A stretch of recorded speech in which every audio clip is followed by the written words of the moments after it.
Welcome, everyone, to Family Talk. It's a ministry of the James Dobson Family Institute, supported by listeners just like you. I'm Dr. James Dobson, and I'm thrilled that you've joined us.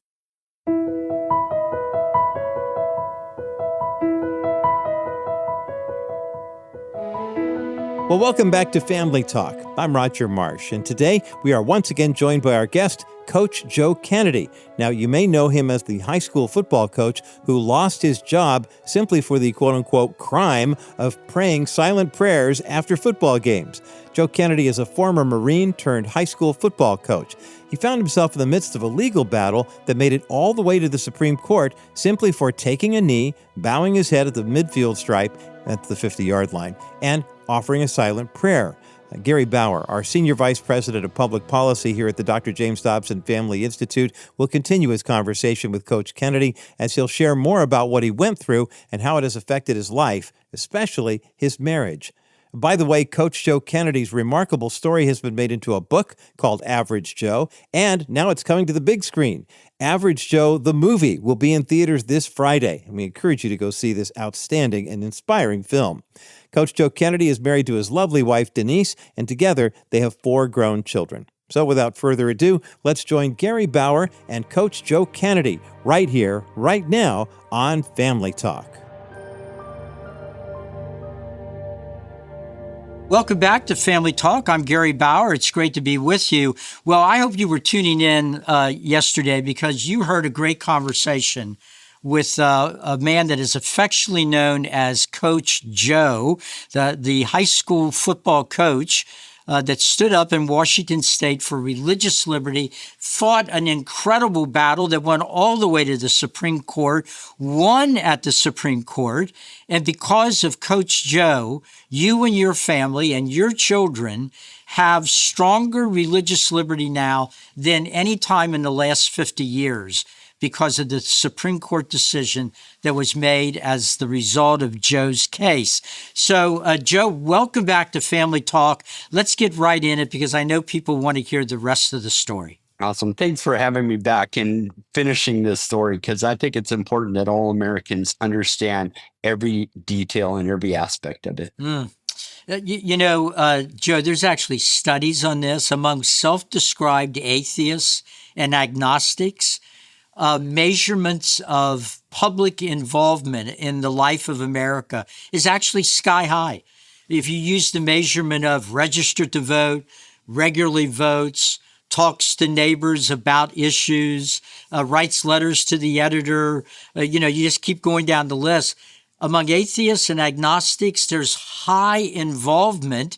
And here we are in 2024 and doing our best to promote the idea of Christian citizenship.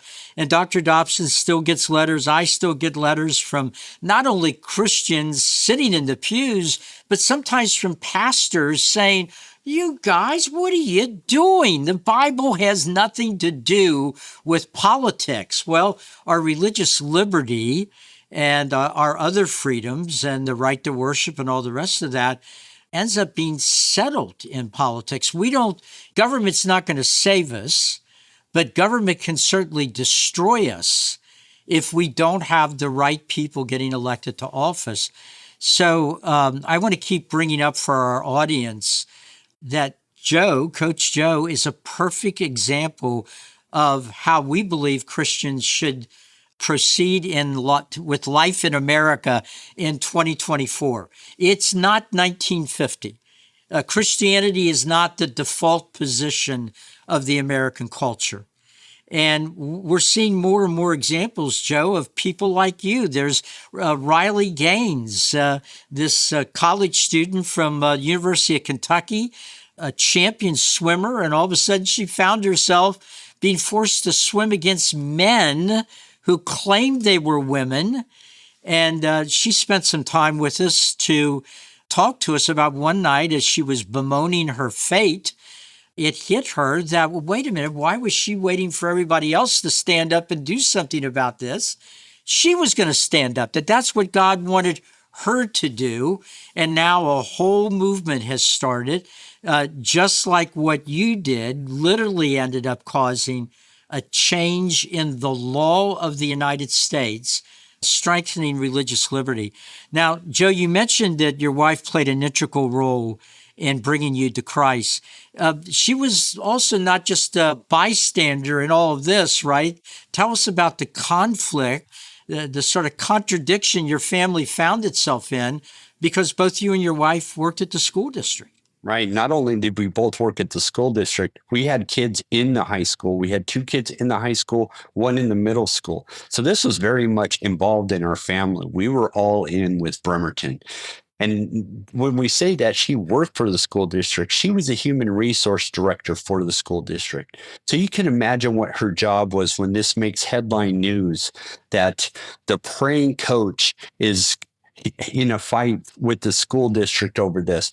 She was thrown right into the middle of this, and she had wanted nothing to do with this. And we almost got divorced over this whole entire thing because she could not understand why the First Amendment and why standing up for our beliefs is so important to me. And finally, God came in at the right time, right at the last moment, and saved our marriage and opened her eyes to this is a fight, not just in the physical sense. This is a spiritual battle, and her eyes were open to it. So what they tried to make evil and tried to break apart has only made it stronger. And when we united with God, I tell you, everything changed, and we knew we were going to make it. What a dramatic tale, Joe, that you were doing this good thing, this right thing, but in our country today, as it becomes more secular and there's more aggressive efforts to limit the freedom of speech, and without the freedom of speech, you can't have freedom of religion. You can't preach if you don't have freedom of speech, the freedom of assembly. I mean, you were defending a number of freedoms. Your wife sounds like a delightful lady. I look forward to meeting her someday. But she was feeling in her life all of this pressure for God to come alongside both of you at that moment and keep your marriage intact. That was another blessing in all of this battle you were in. I mean, if mama's not happy, nobody's happy, right? That is so true. And now we also had not just that aspect of it, but we had the weight of the United States on our shoulders, because if the courts would have remained the way that they ruled against us in the first 7 attempts that we had, could you imagine? We would have been the people that ended up losing the religious liberties for all Americans. So thank God we won, because I was more worried about what would happen if we ended up losing. We would have just messed it up for the entire country. So that was a big lift off of our shoulders when they ruled in our favor for both my wife and for myself. Well, and Joe, it's another reminder of Christian citizenship, because 3 of those 6 justices on the court had been appointed by President Trump, and they had brutal confirmation battles. And then they had to be voted on by United States senators who are also elected. And as a result of that, it gave this court that was new in many ways an opportunity to go back and correct some old really bad Supreme Court decisions. And so it just shows how the Christian citizenship builds on itself. You've got Christians electing the right senators, Christians helping to elect the right president in that election cycle. And then you have these justices, many of whom are Christians themselves, and they end up standing with the Christian coach in Bremerton, Washington. And as a result, the country rededicates itself legally to one of the first liberties in the view of our founding fathers. I mean, I see God's hand all over this entire battle. I absolutely do. Now, when we were going through it, we didn't understand what it meant, because the only thing I asked for was to be able to be reinstated as a coach and to pray after a football game. That was my only ask. And it's really amazing that God had something else to say about that and changed, because of the prayers of the nation, turned it around as something good, where we have more religious freedom today than we've had in the past 50 years. That's nothing but a God moment there. Yeah, that is exactly right, Joe. I've talked to a number of leading Christians who run some of these legal groups that defend religious liberty. And I've had a couple of those folks, and this is their lives. This is what they work in all the time. And they've said exactly what you just said, that even though we've got a lot of problems because of the judges and justices that have been put on the court in years and 5, 6, 7 years ago, and because of the courage of people like yourself, we now have this strong pro-religious liberty Supreme Court. That's an amazing thing. I want to comment on something else, Joe, because you said that the whole weight of the government was coming down on you. The Justice Department here in Washington, D.C., good grief, I think there's probably 10,000 lawyers in that department. And for quite a few of the recent decade, the interim of the Trump-Pence years were an exception, but the years leading up to that and then the years after that, that Justice Department, hundreds of those attorneys, sometimes thousands of those attorneys, have come to work every day with their number one goal not to get organized crime or not to go after drug dealers, but to go after, for example, the Little Sisters of the Poor. That was, for folks that aren't Catholic, the Little Sisters of the Poor are a group of little nuns that help the poor. I mean, they're not a threat to the republic, but the previous administration before Donald Trump tried to make the Little Sisters of the Poor cover abortions for their staff, little Catholic nuns. And that case went all the way to the Supreme Court. And to think that high-powered lawyers that have graduated from Harvard and Yale, they would get up in the morning and say to their wife would say, or maybe their husband would say, "What kind of day you got today, huh?" "Well, it's a great day. I'm going into the office and get those Little Sisters of the Poor." Or "I'm going to go into the office and get that Coach Joe that insists on praying on the football field. The world is upside down, Joe, and you showed it clearly by courage. How deep did you're not a lawyer by training, but you had legal help from these various organizations. And did they explain during that process what was at stake here and why this was a chance to undo something that was called the Lemon decision? Very aptly named. It's named the Lemon decision because one of the people in it was named Lemon, but it was a lemon of a decision because it ended up in some ways restricting religious liberty. And that's what ended up getting overturned by your case. Yeah, and that was something I did not expect, nor did my attorneys even expect that. They've been trying for years, for the past 50 years, to get rid of lemon. And I didn't know what lemon was. Most people will never hear what lemon is. But there's been 7,000 cases over the past 50 years that has just squashed religious liberty because of this lemon case. So the Supreme Court justices, what they did is they reset the clock 50 years to back the way it was originally intended by the Constitution and our founding fathers to give the free exercise of freedom of speech. And they all work together, not in opposing forces. So this was huge in more ways than myself and my lawyers even dreamed of happening. And nobody else could do that but God. That was amazing. And it's amazing what happens when people just stand up. We've been sitting as Christians in our house going, that doesn't affect me. That doesn't affect me. Well, now everything affects you. And we miss a boat in our schools, in our churches, in our communities, in our government. We need to be able to stand up and fight for those things.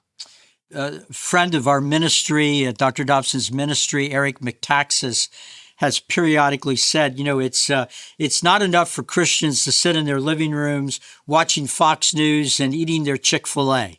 That's not being involved in trying to make sure our country remains a free nation built on the idea that liberty comes from God, not from Caesar, not from the government.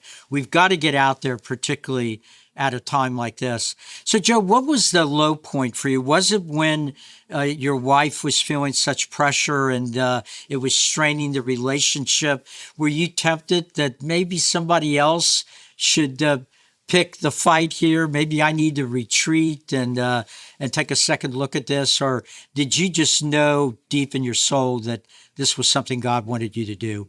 I knew deep in my soul that this was the right thing to do with God and for our country as a Marine and a patriot. That's what my driving force was. But to be absolutely honest, every single day I did not want to go through this. I sat there and said, God, if there's any way that this cup could pass from me, I didn't want this. I wanted to coach high school football. I wanted to live a good, quiet life, helping young men become better young men. I didn't want this fight. The school didn't want this fight. It's just something that needed to happen. And if it wasn't for the strength of God, I would have caved. He was my anchor and my root system that just kept me grounded the whole time. And I couldn't have done it without him because I was weak in the flesh and wanted to quit. Well, it would have been understandable, Joe, but I'm sure happy you didn't do it because I think the new rules on religious liberty, they're going to be taught in law schools all over America now, as long as there's a majority on the court that supports the new improved religious liberty test, which is a test now because of you that reflects what the founding fathers wanted in religious liberty. They put it in the First Amendment for a reason, because the right to seek God and worship God is a fundamental right. A society or a country that doesn't have that is unlikely to have many other liberties. Periodically there'll be a book, and I have reason to believe I'm going to be in the book in some way, maybe good or bad. And I go look at the book and I'm like, what are they going to say? And sometimes I'm happy and sometimes I'm not. What did you think when you first saw the movie Average Joe? I always find it a little embarrassing when I even see a TV interview of myself. What did it feel like seeing somebody acting as if they're you and sharing the story that you actually lived? Yeah, it is. There's no other words except it is very weird. And who am I? Me and my wife just are everyday people. And now all of a sudden it's on the big screen. That's the weirdest feeling, and to see it, and it brings up so many emotions because we're reliving all of our past, and everybody is going to know our entire story of our lives. There's nothing that we are hiding from anybody. So as much as I want everything to just blow right over my head and I keep my head down and let God does his work, it is very odd, and it is kind of embarrassing at many times to think that this is something big and that it's going to be a movie. That's weird. I wish I had a better way of saying it. Weird's a good word. It's been used a lot in recent weeks, but weird will do. I can understand why that would be the description you would come up with. Now, were you able to consult with the people that produced the movie? And sometimes people will write a book, then they go see the movie and they don't recognize their book. Were you able to give input or to make sure they stayed on the accuracy and the power of the story that you lived with your own life? Yeah, that's what a huge blessing was, is that the one who wrote the screenplay, Stephanie Katz, she was the one who also helped me write my book. So she was very intimate in the details of our lives and our families over the past 8 years. And when we met the director, Harold Kronk, it was spectacular. And with Eric Close and Amy Acker, all of them, everybody on the set, everybody wanted to be true to our story and glorify the Lord and really tell the way that things really are instead of making it Hollywoodized. And we were on set. We helped with developing the script. So we were very much involved with it, and they kept it true to our lives, which is an entire blessing in itself. So with the movie coming out this coming Friday, October 11th, I'm assuming you want to encourage anybody that's interested in America to go to the movie, but certainly Christians going to this movie is, I think it's, from everything that I've seen, a great way to encourage American Christians to be bold, to stand up for the liberty that so many men and women have sacrificed for over the several hundred years of our country. And Joe, we're in an election year, and there's some big differences in candidates all the way from the very top, the White House, down to the Congress. The whole whole House of Representatives is up for re-election, a third of the Senate. And then you get down to state legislatures in some states, the governor in some states, local school boards that end up setting policy. You served in the military defending the rights that Americans hold dear. Could you give a word of encouragement on why Christians particularly need to be registered to vote, look at the issues, and then go out and be guided by biblical principles, because our rights are at stake in this year's elections? And I just saw God's Not Dead 5, and there was a shocking statistic in that where 40 million Americans that are Christians don't vote. And that just blows my mind. How are we supposed to be Americans if we're not involved in our communities, where we let other people dictate what our children are being taught, what is happening in our schools, in our local government? It goes all the way to the top, and sitting by and letting other people make that decision. I tell you, I don't know the Bible hardly at all, but I am quite sure that nowhere in there does it say to turn a blind eye to the people around you and who leads you. And they say they might talk about Caesar. Well, Caesar got there for a reason, and we are letting people get into office because we're allowing it to happen. We need to be proactive and at least stand up for what we believe and try to get the people that we think will exemplify our country and our God. That's our responsibility as Americans, not to hide and not get involved. We are supposed to be involved. That's what builds our country. Joe, I couldn't say it any better. That was a great testimony to Christian citizenship. I hope all of you listening in will take our time we've had with Coach Joe, with Average Joe. I hope you'll check out the movie coming to a big screen near you, and go and listen to this story, watch this story. And if you're not registered to vote, folks, quite frankly, in a lot of states right now, early voting has begun. So you need to get registered to vote. Then you need to study the issues, be discerning, because if we don't elect the right people, we will have betrayed our own founders, and we will have condemned our own children and grandchildren to lives of lesser freedom. So, Joe, thanks for being a brave Marine, both in and out of uniform. Thank you for being a Christian citizen and giving us an example. And I wonder if I could ask you to close us out with a prayer of what's ever on your heart. I'll do my best. Well, Lord God, thank you for everything. There's no words to describe the power and the grace that you have. And if we just step into your word and we just live according to your word and just turn our eyes towards you, our country can become something great. I hope that this just empowers people and that your light shines into their hearts, and we get to be that light for all Americans. God bless everybody in our country, and especially our elected leaders. And take care of the Dobsons. We love them and everybody that's involved with them. God bless you all. Amen.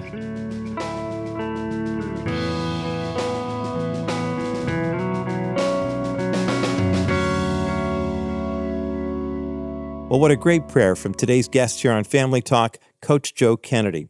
I pray that we will all become more involved as Christian citizens here in the U.S. And if you enjoyed the program you've been listening to over the past couple of days, you're encouraged to share it with a friend or family member who would also benefit from this wisdom. You can do so easily from the Family Talk app or by visiting us at drjamesdobson.org/Family Talk.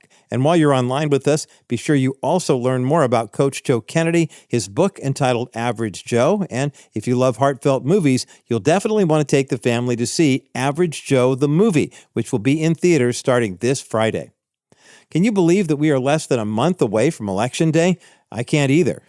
Now, whether you plan to vote early or on November 5th, be sure to head to the polls and make your vote count. And if you're not sure who or what to vote for, we've got excellent information waiting for you at our Countdown to Decision 2024 website. There you can sign up to download a free voter guide. You can also watch episodes of our Countdown to Decision 2024 podcast. We also have reels from those interviews as well that are a little shorter, maybe easier to digest and easier to share with friends as well.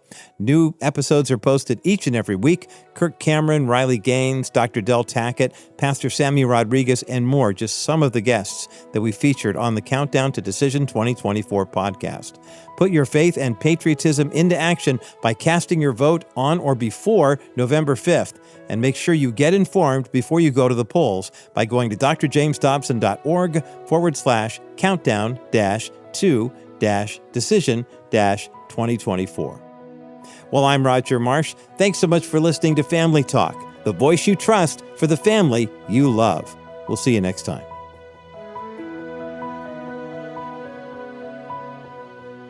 This has been a presentation of the Dr. James Dobson Family Institute. Hey everyone, Roger Marsh here. When you think about your family and where they will be when you're no longer living, are you worried? Are you confident? Are you hopeful? What kind of legacy are you leaving for your children and their children? Here at Family Talk, we're committed to helping you understand the legacy that you're leaving for your family. Join us today at drjamesdobson.org for helpful insights, tips, and advice from Dr. James Dobson himself. And remember, your legacy matters.